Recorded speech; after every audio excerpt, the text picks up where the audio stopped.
Hey, it's Britta here with Aligned and Undefined, and I'm here to bring you the weekly energetic update from the Akashic Records for March 2nd to March 8th. Now, if you're new here, my name is Britta, and I channel the Akashic Records, your energetic library of all the thoughts, feelings, and experiences that you've had in this lifetime, past lifetimes, and future opportunities. I do channel individual records. However, in these videos, I channel the collective energy. So, the collective energy that is kind of swirling around us, which is impacted by the transits right now, which is impacted by just everybody going about doing their thing and experiencing their lives. So many different factors at play that influence the collective energy, but we are all swimming in it and we understand how to use it to the best of our ability, we can move through it with a little bit more ease and grace. It is a big week this week. Mercury went retrograde a few days ago, and I believe there is an eclipse coming up in the coming few days as well. So let's see what the records have to say for this first week of March. Let's go.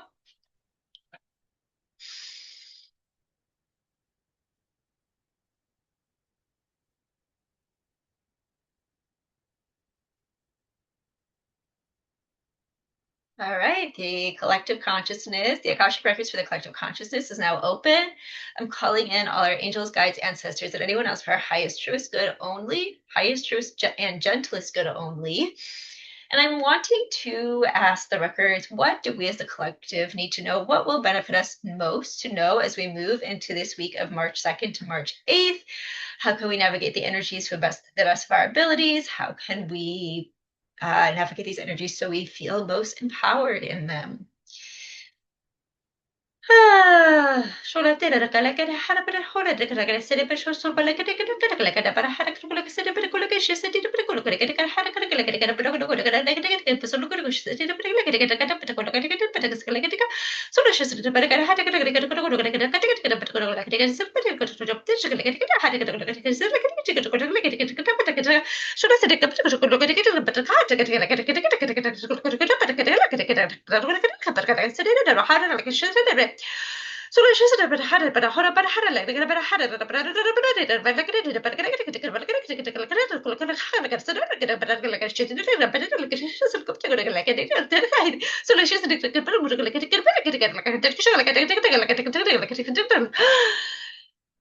Woo!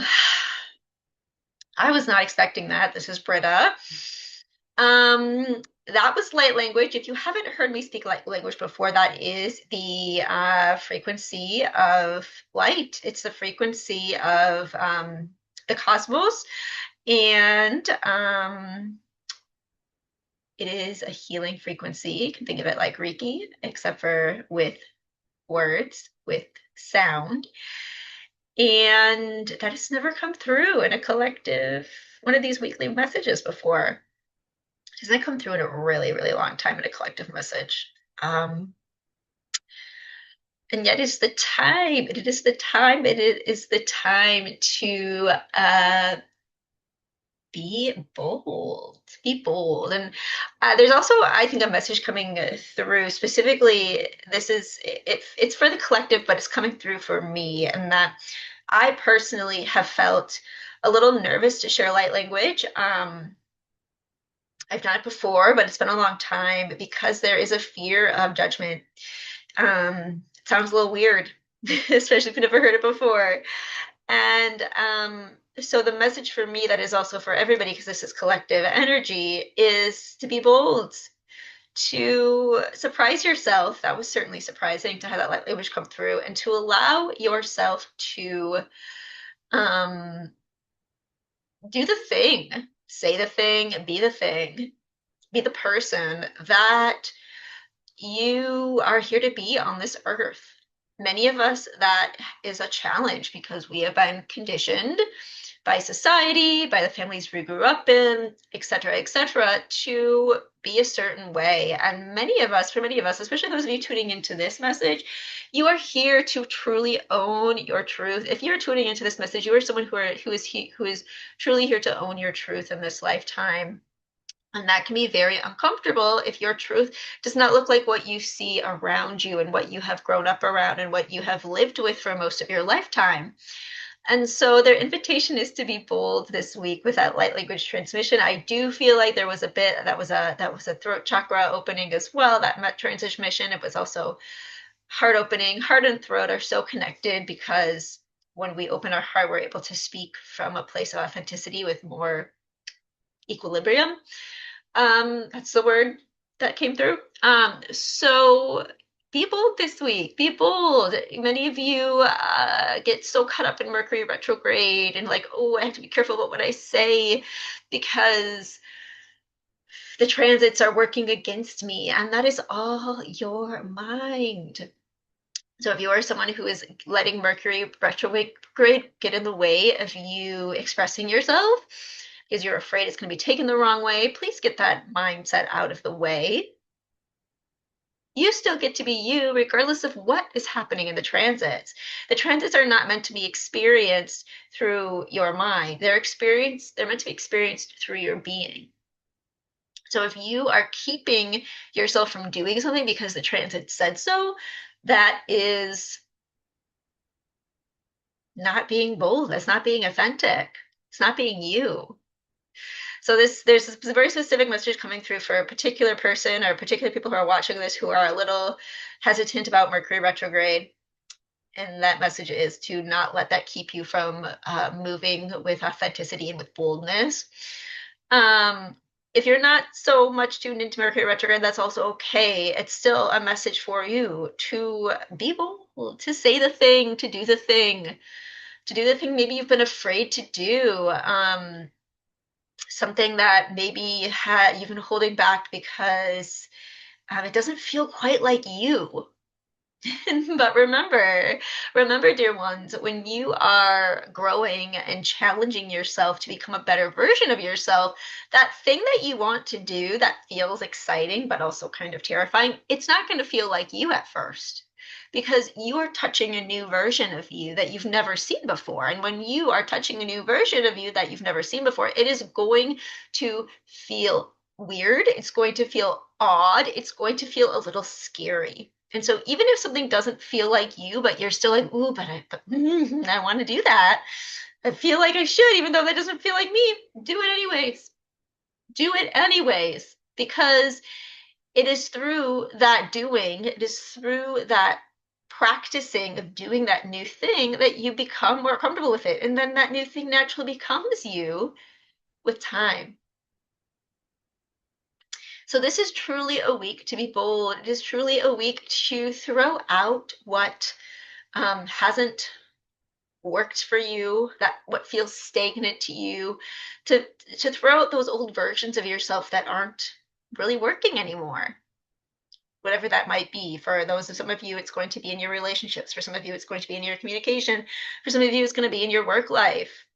Getting really, really real about what you want to be doing to bring in money for yourself. Does that mean that you will go up and quit your job? Maybe, maybe. But it might also just mean really starting to get real about the next steps you need to take if you aren't happy in your current work situation. And maybe taking a few of those steps.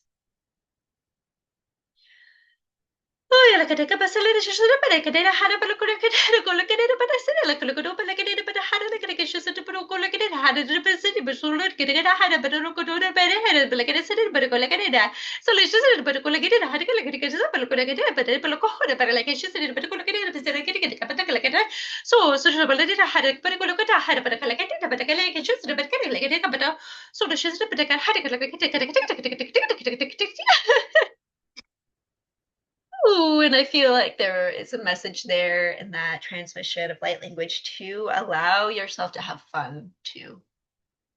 And that having fun will also balance out any of the nerves that you are feeling in being bold. Because being bold can be nerve-wracking.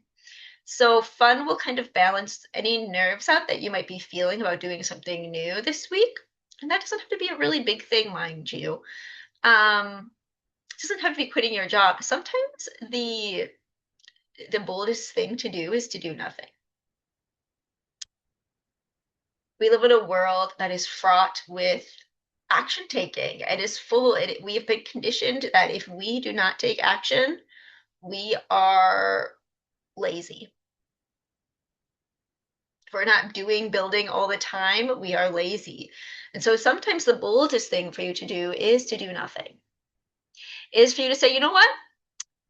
I got that email from my coworker, and a past version of me would have responded to that right away because I'm a people pleasing mode. But you know what? I'm actually gonna.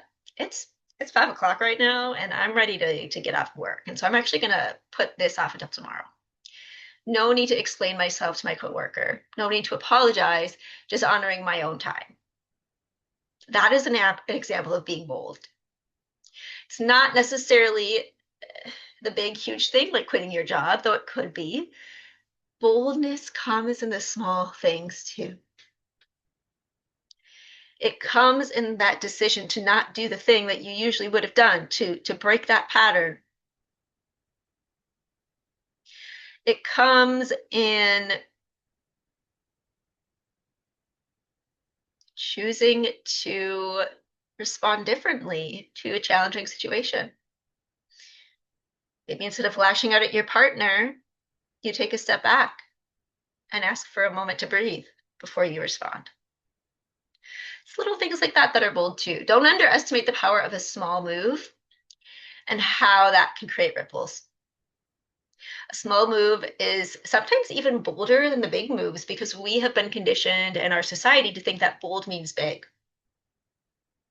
But in fact, boldness comes in all different shapes and sizes. And sometimes the smallest tweak to your routine, the smallest tweak to your habits, the smallest tweak to a pattern that you have had for many years, that is the boldest thing you can do. What a delightful time to connect with you all in the records and to send us so much peace and blessings. So we cannot wait to chat again soon. Mwah!